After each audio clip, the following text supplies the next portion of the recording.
And the Lord appeared to him by the oaks of Mamre as he sat at the door of his tent in the heat of the day.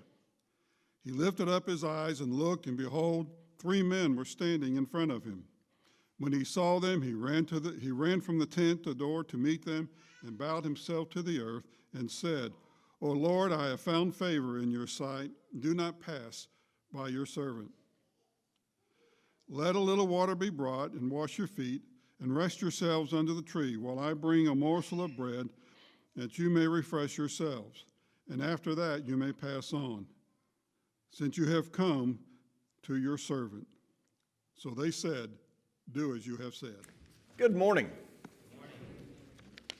I am so happy to be here, to see all of you here, that we can be together and we can just join in our wonderful worship of our great and holy God.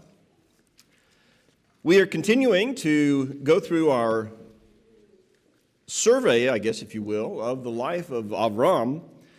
I guess we can call him Avraham now, because God has changed his name, as we saw last week. But we're looking at Avraham and seeing how his life of faith is just like our life of faith and what that means for ourselves. And so we are going to be in Genesis chapter 18 this morning. So if you have your Bibles, go ahead and turn there. Have you ever had a moment where from the outside things look completely normal, but something very different is going on inside your heart? I mean, maybe it is that you're smiling on the outside, you're talking with friends, you're participating in conversation. But underneath all of that, your heart has a longing. Maybe it's a situation that you have been asking God to work in. Maybe it is a door of opportunity that still has not opened. Or a struggle that just doesn't seem to let its grip go on you. Maybe it's a hope that has slowly grown quiet over the passing years. Life keeps moving forward and you go about your day-to-day things, but in the background, you're still waiting. You're still longing. Well, Genesis 18 opens to something like that. In a home where 2 very different things are going on at the same time. Outside the tent, Abraham is welcoming strangers. But inside the tent, Sarah is carrying the burdens and worry and disappointment. And so in this story, we're going to see 2 welcomes unfold. Abraham is going to greet these strangers and he's going to have a meal with them. But then we're also going to see God welcoming Sarah back into the promise that she thinks is all but gone. And so I want us to look at the first 15 verses of Genesis chapter 18. And we want to look first at this way in which Abraham welcomes God. And so the text tells us first that Abraham is sitting at the entrance of his tent in the heat of the day. He's probably trying to get some shade. It's really hot. And he looks up and he sees something unexpected. 3 men standing nearby. And so he goes, he runs, he bows before them, and he welcomes these 3 men. Now, the narrator tells us that this is Yahweh appearing to Abraham. From Abraham's perspective, right now, he just knows it as, well, these are these 3 men who has come. But as we are told this, we're supposed to see that heaven has stepped into this scene. It shows us that many times God comes in ways that we don't immediately recognize. and that his presence enters our lives, not only in the dramatic moments, but also in the ordinary rhythms of life, that God is there. I want you to notice where we are in the narrative. So, we just talked about Genesis 17, where Abraham did what God asked him. God says, I want you to circumcise yourself and your whole household. And he did that, a very deeply personal step of faith in obedience. And now we come to Genesis 18, and Yahweh appears to him. Now, I want for us to see that while God is not dependent upon what we do, but our faithfulness opens space for deeper intimacy with God. And that when we walk with God in obedience, we often find that our awareness of His presence grows deeper. And so what we see is that God has come to have a meal with Abraham. Just think about that for a moment. What if God was coming to your door to have a meal with you? Well, what we see is a table of hospitality. And we'll pick up the reading in verse 6 through 8. So Abraham hurried into the tent to Sarah and said, "Quickly prepare 3 measures of fine flour, knead it, and make bread cakes." Abraham also ran to the herd and took a tender and choice calf and gave it to the servant, and he hurried to prepare it. He took curds and milk and the calf which he had prepared and placed it before them, and he was standing by them under the tree as they ate. So after greeting these strangers, Abraham invites them to come into his home and into his hospitality. And I want you to notice the emphasis that the text places on what Abraham does next. Because he says a little, but he does a lot. He goes to Sarah and he says, "Quick, knead 3 measures," or depending on your translation, it might actually say, "Knead 3 seahs of fine flour and make them into bread cakes." And we might go, okay, yeah, she's going to make some bread cakes. Well, here's the thing. 1 seah is about 20 pounds of flour. Times 3 is 60 pounds of flour. So for all of my sourdough bread makers out there, would you like to knead 60 pounds of flour? That's what he's saying here. He says a little. Notice what he says. "Hey, please come over. Let me give you a little water to wash your feet off with, and let me give you a morsel of bread," is what the ESV says. I want you to see here, he is preparing a feast. Because it's not just the bread cakes that he's making. He goes and he takes a choice, tender calf and he gives it to his servant and says, "Prepare this."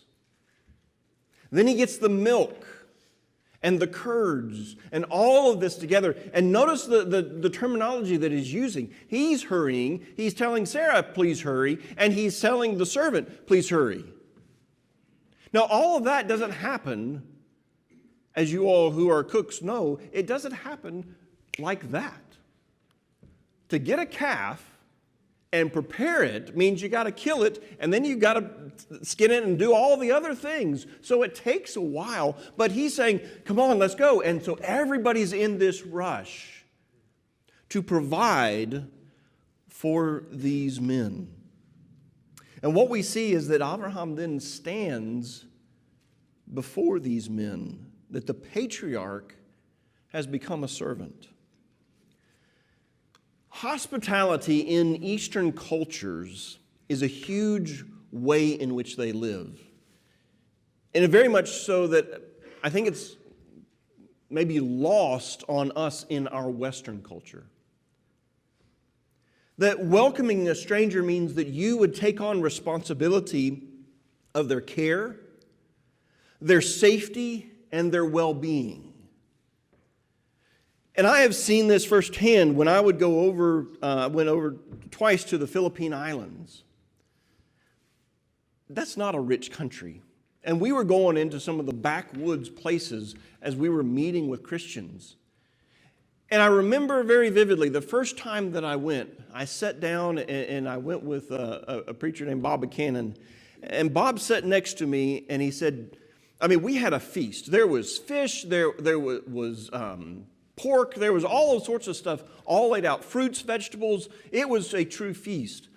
And Bob leaned over to me and he said, do you realize that what you're eating here is over a week's salary of the host who is hosting you right now? That family gave up a week's salary just to feed us. That's what Abraham is doing here. That it is so ingrained in them, it is so much of who they are, that he says, I want to show you the very best. And so he doesn't give out of scarcity, he gives out of the abundance that God has given to him. So that in this way, Abraham's hospitality reflects something of God's generosity. Think about it. When God blesses you, when God blesses people, very rarely does he ever give the minimum. He always goes above and beyond what you ever imagine. That's what Abraham is doing.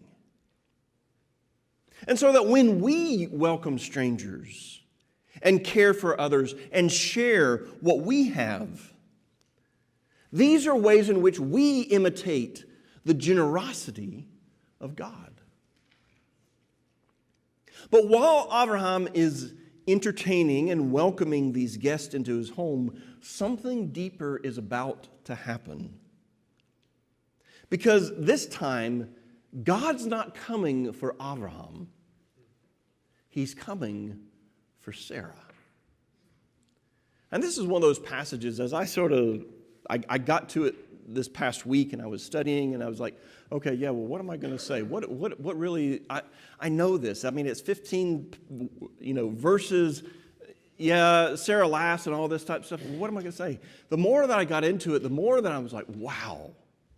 The more that I'm excited to share this with you because of what Yahweh is doing in this passage. Because God welcomes Sarah. Notice verse 15. Then they said to him, where is Sarah, your wife? And he said, there in the tent. He said, I will surely return to you at this time next year, and behold, Sarah your wife will have a son. And Sarah was listening at the tent door, which was behind him. Now Abraham and Sarah were old, advanced in age. Sarah was past childbearing. Sarah laughed to herself, saying, after I have become old, shall I have pleasure, my Lord being old also? And Yahweh said to Abraham, did Sarah laugh, saying, shall I indeed bear a child when I am so old? Is anything too hard or too difficult for Yahweh? At the appointed time, I will return to you at this time next year, and Sarah will have a son. Sarah denied it, however, saying, I did not laugh, for she was afraid. And he said, no, but you did laugh. What we first see here is a promise for the listening one. If you think about it, up to this point in the story, the focus has been on Abraham. It's been his promise, it's been the covenant, it's been the mark of the covenant. But in verse 9, things shift, and they shift towards Sarah. God has come seeking Sarah because they ask, "Where is Sarah, your wife?" God already knows the answer to that. But he asks this question to get Sarah's attention.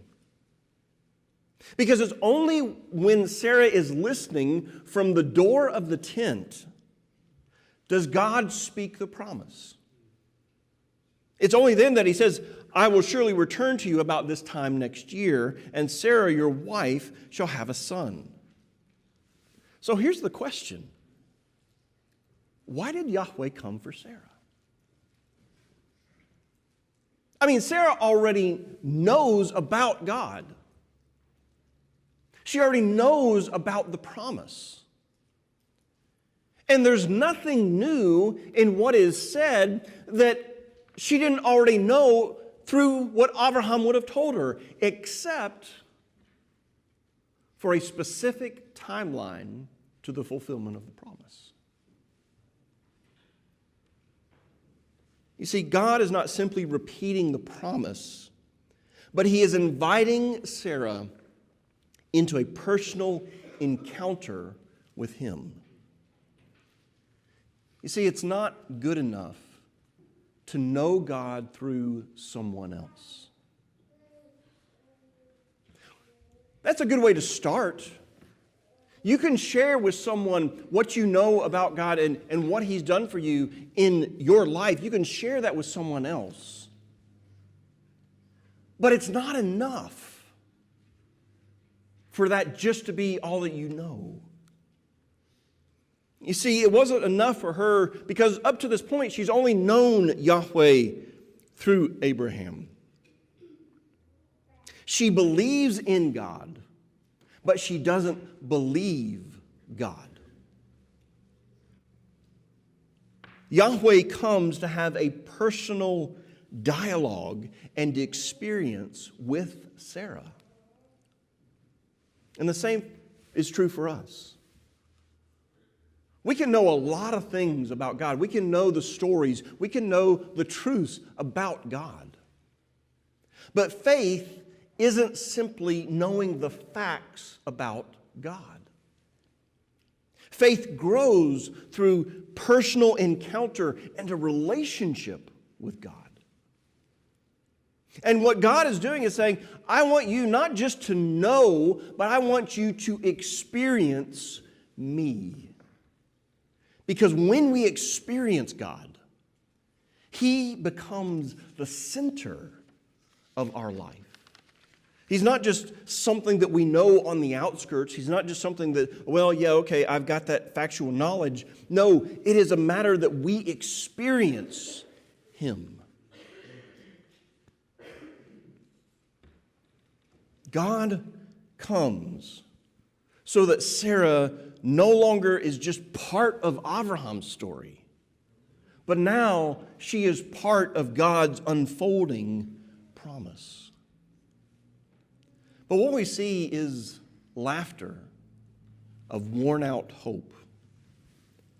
Because Sarah hears the spoken promise, and her reaction is that she laughs. Not joyful laughter, but weary laughter. Now, notice the manner in which Yahweh comes. If you go back to Genesis chapter 15, that's where we have Yahweh appearing to Abraham.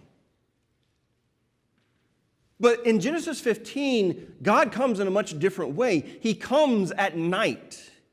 He comes in the thick and dreadful darkness. He comes and he appears as a smoking pot and a flaming torch that walks between the pieces of the covenant. This is like an awe-inspired moment. It is also a fear-inspired moment, if you will. But notice the difference in Genesis 18. Yahweh appears in the heat of the day. Not in fire and smoke, but in the form of a human being. Not in a terrifying vision, but sitting down and sharing a meal. I mean, that should just jolt us to say, wait a minute. God sitting down sharing a meal. What would that have been like?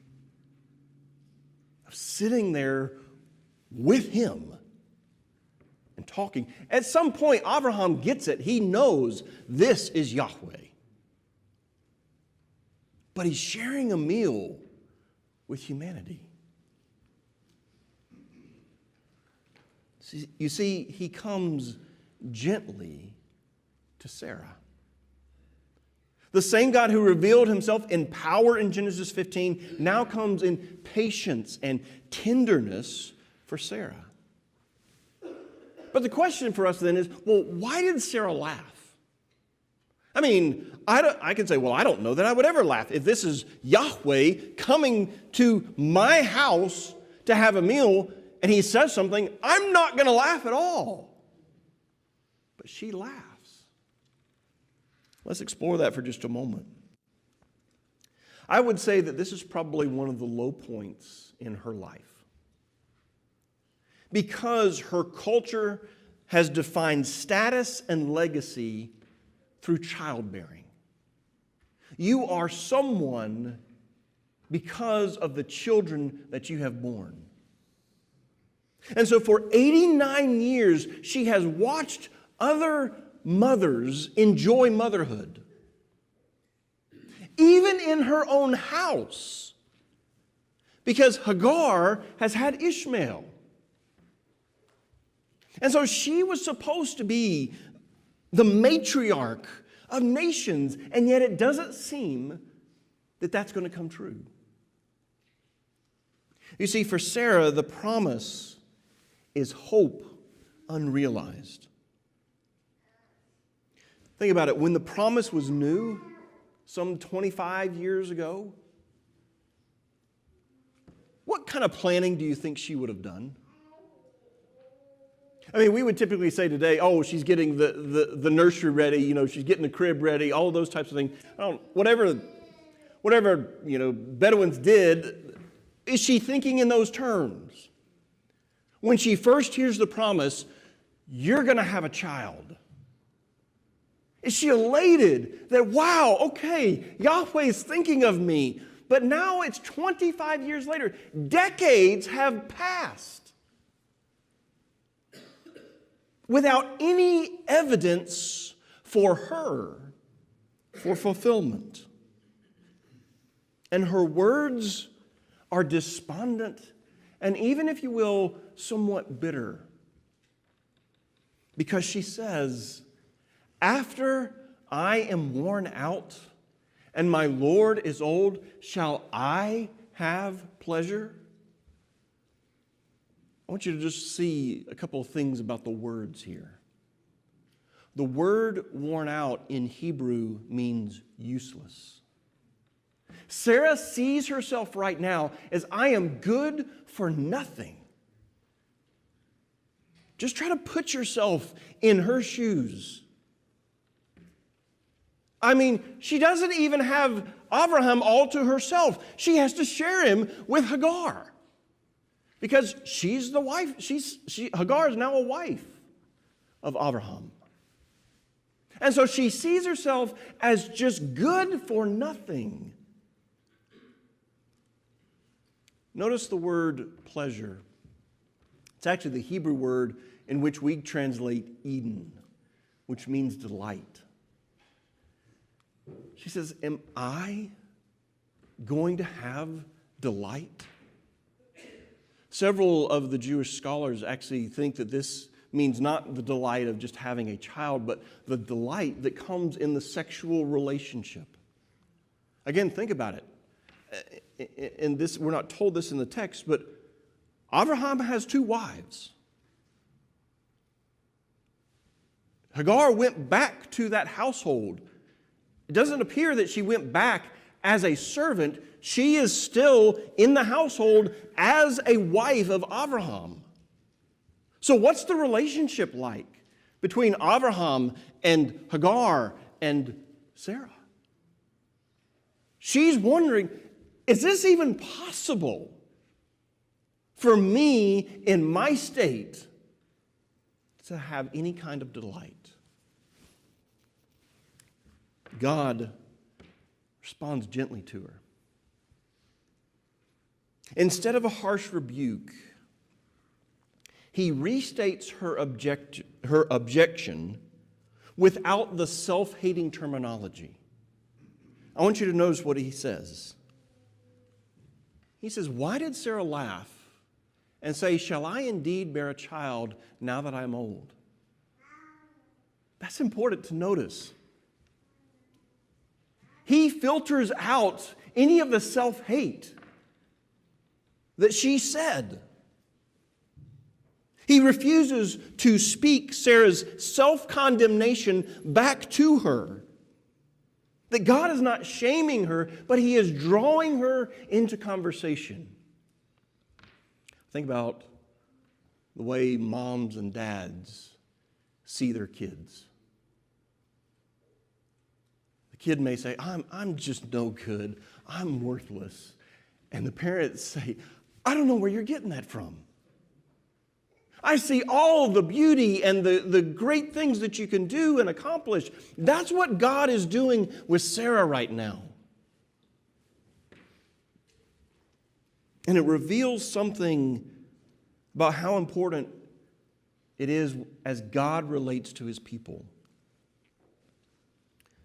I think sometimes we can sort of imagine that the encounters with God are supposed to happen in a certain way. But we can't put God in a box because He doesn't put us in a box. Meaning that sometimes it's going to be different. There's no one way that God relates to His people.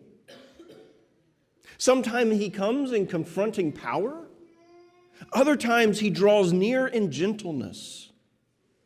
Sometimes His work in our lives unfolds over years.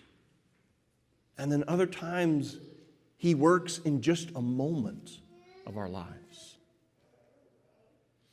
You see, God meets us where we are. And that's the beauty of this whole text as we look at what Sarah has done. And what we also see is that God's reaction to Sarah shows us that we don't have to be afraid to show God our doubts and our struggles. I think I'm pretty much safe to say in here, each and every one of us has struggles and weaknesses that we don't show each other in this room.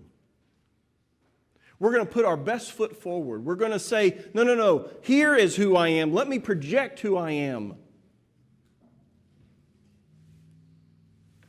But with God, there's no hiding. And with God, we can, if you will, we can be real with Him. To show Him our weaknesses and our struggles. Because notice, Sarah laughs, and then she denies that she laughed. And God didn't explode in anger. He had already heard her heart, and He stayed because He is not distant from human weakness. He meets us in the place where our faith struggles the most. And I think that's a hard thing for us to realize sometimes. Because we look at the way in which our faith struggles, and we look at that as our failures. And we look at that as saying, I'm not what God wants me to be. I'm not measuring up. And we almost have this tendency to think that, well, because I haven't measured up, then God's nowhere near me. God is saying, I am right there in the midst with you. Sarah is struggling. And God is saying, I came to be with you. She laughed, and lied to God to his face. But instead of leaving, he asks one final question. And it is a question that changes everything. Again, think about what's happening here. She laughs at God, and then when God said, "Why did she laugh?" She said, "I didn't laugh." And he says, "Yes, you did." But he doesn't leave. God heard what Sarah thought no one else heard. And instead of walking away, he responds with a question: is anything too hard for Yahweh? The Hebrew word there is actually a much richer word than the word hard or difficult. It speaks of something extraordinary, something beyond human ability. It speaks of wonder, the wondrous works of God. And so what he's saying is anything too wondrous for Yahweh? God is asking Sarah to reconsider the limits that she had placed upon his promise. You might say it this way: Sarah's laughter had lost its wonder. She waited too long, and now the promise feels impossible. And that can happen to us as well. You know, if you think about it, children are naturally filled with wonder. Think about their lives. I mean, they are fascinated by rocks and birds and sticks. I mean, think about it. A child never says, "You know what, this life just has no meaning for me." And we laugh and chuckle at that. Why? Because we know that's true. Think about it. You take a little kid to the zoo, what happens? They're like, "Wow! There's the tiger I've been looking at. There's the elephant. Look at it." I mean, their eyes light up with wonder. But something happens over time. Experience teaches us what is likely, what is realistic, what is humanly possible. And over time, we lose our sense of wonder. For example, let's change that illustration. Instead of a little kid, let's say you take a 14, 15-year-old to the zoo. What do?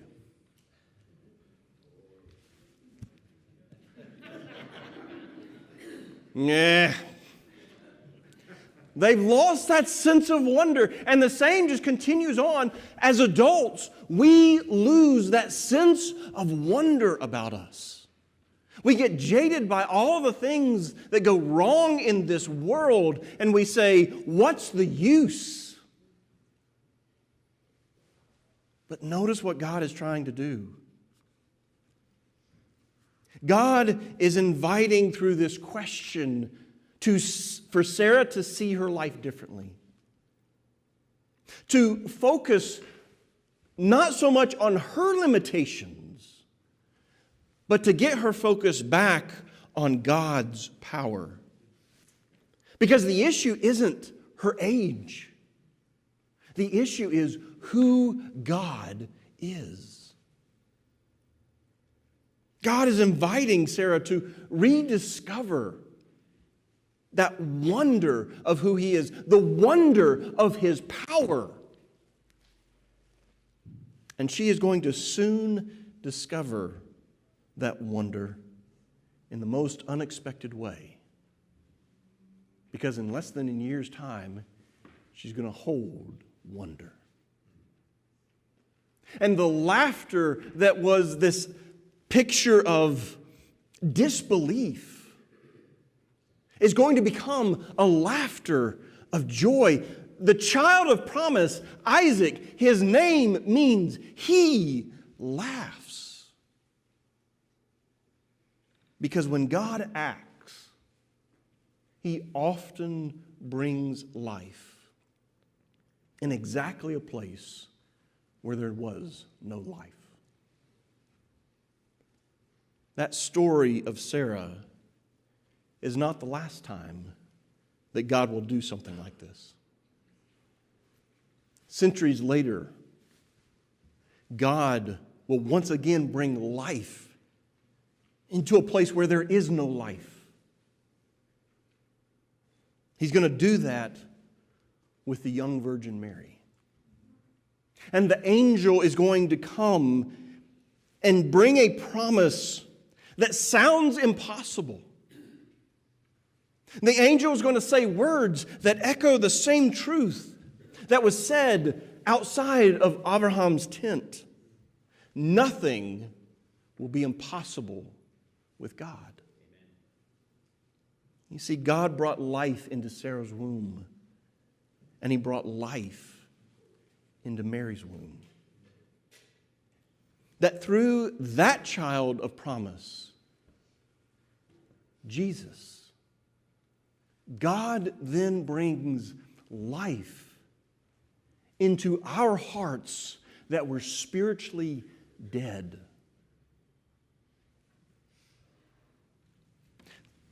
That the God who asked Sarah is anything too wondrous for Yahweh